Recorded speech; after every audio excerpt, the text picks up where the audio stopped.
I feel like is going to be overriding styles that are coming from somewhere.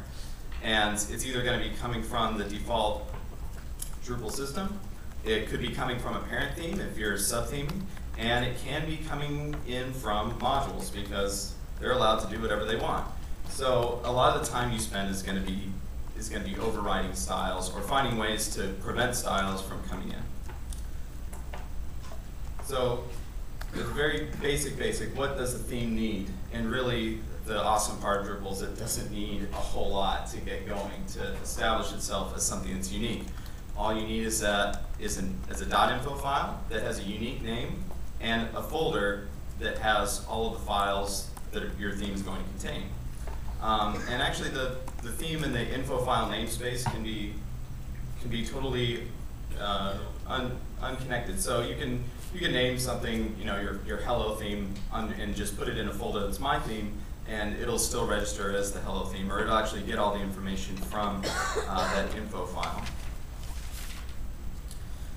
So here are the basic fields, and I'm going to post these slides later, and there's links in here because a lot of this stuff is on Drupal. Like there's good documentation, and sometimes it's hard to find. So every resource that I have where I said, okay, I copied this template information from here and pasted it there, is largely from D.O, and I have links on it so you can go check it out for yourself if you don't believe me. So here are the basic things that you need to establish, and I'm going to just roughly explain how all these work. So obviously the name is going to be the human readable name that you see. So when you go into your administration panel and select a theme, the name equals is going to be whatever that namespace is, and likewise a description. And then a screenshot image if you've got one. Also the core information, you want to tell Drupal what version of Drupal you're using. Obviously if it's core 5, 6, or 7, you're going to want to indicate that. You'll want to tell it to use a specific engine, but I guess this is optional. There are other engines available to use in Drupal, but everybody uses PHP template. Or I shouldn't say everybody, most people use PHP template. By default, Drupal already has a group of regions set up for you, and you can see this actually on this page. Drupal's default regions are here, but what we're going to do is tell Drupal, we don't want anything that you're going to give me. I want to say what regions I have, what they're called, and how they're going to be printed out in my template. Also, I'm also going to tell Drupal that I only want certain features that are a part of theme management. So in the theme settings section where you can upload a logo and have a slogan and all those things, there's another set of presets that are all those features. And so what I'm going to do is tell Drupal, I don't care what you're going to give me for all the options. These are the ones I want. Ignore everything else. And then also with style sheets, I'm going to tell it specifically, this is what I want. I don't want to see anybody else in the pool for now. So here are some like aha pieces of information that were given to me, and so I'm going to pass them along to you. For every template file in your theme, or in a theme, there is a function in the core of Drupal, the defaults of which can be found in the API or api.drupal.org. So if you were to go to api.drupal.org and put in page, you'll see an Ajax drop down with a bunch of things. If you find page.tpl.php, you can actually look at what Drupal says is a default page template, and then you can copy that information and paste it into your own. Another important thing is that everything you need on a page or a node lives in or can be added to the variables or vars variable, which is an array of arrays that basically is your page. And sometimes it can be a little tricky navigating that thing to get some piece of information out of it to make it look a specific way. So those are two things that I wrestled with for a while.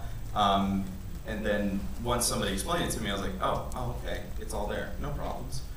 The other important thing to remember is, because I'm a terrible panicker, is don't worry. Even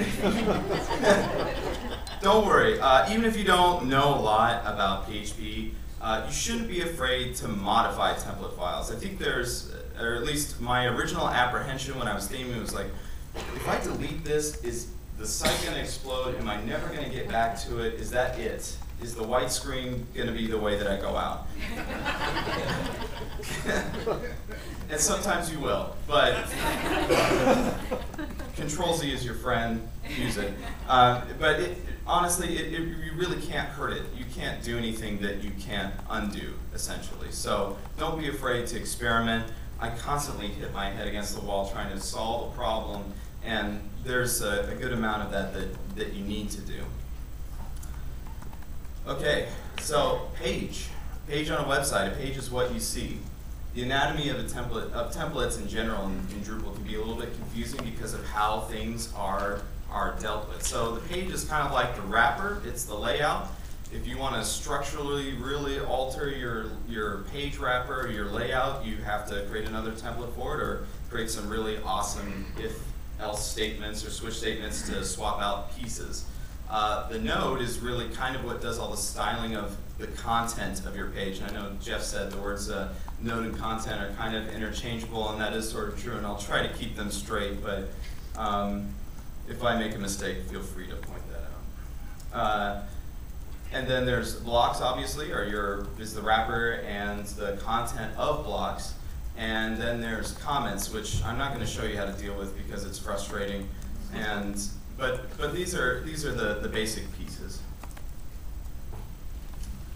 So the big difference between, obviously, a regular static site and what's called a dynamic site is that your site is being built based on information stored in a database instead of stored in a flat file. And these variables that you have available in your template files are going to return you information that you stored in your database at the appropriate place most of the time. And that gives you a lot of power, and it makes it really easy to build a site quickly that's very complex. All right. If I'm going too fast, feel free to tell me to slow down.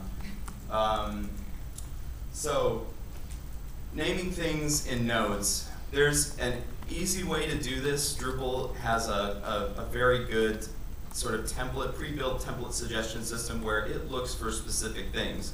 So if I build a brand new comment type, and today we're going to build a content type called sandwich. And sandwich is what it's going to sound like. We're going to have bread, cheese, and some meat, and it's all going to be there. So if I wanted to auto-suggest a template to Drupal, I could easily say, I could create a file called node-sandwich.tpl.php, and that namespace will be picked up, and anything that you've done to that node template will be reflected when someone looks at a sandwich page. But there is another way to get around this, and we do this a lot, and it's by forcing a suggestion to Drupal and saying, hey, I want you to use a very specific template. I don't want to depend on your auto-suggest system. I want you to look specifically like at this one thing. So for instance, if you had many different sandwich content types and you all wanted them to share one template file, this would be a good way to suggest that to Drupal. So what I'm going to do is go ahead and run through building a content type, sandwich, and we're going to add some fields to sandwich and see how it goes. Yes. All right. Do I need to?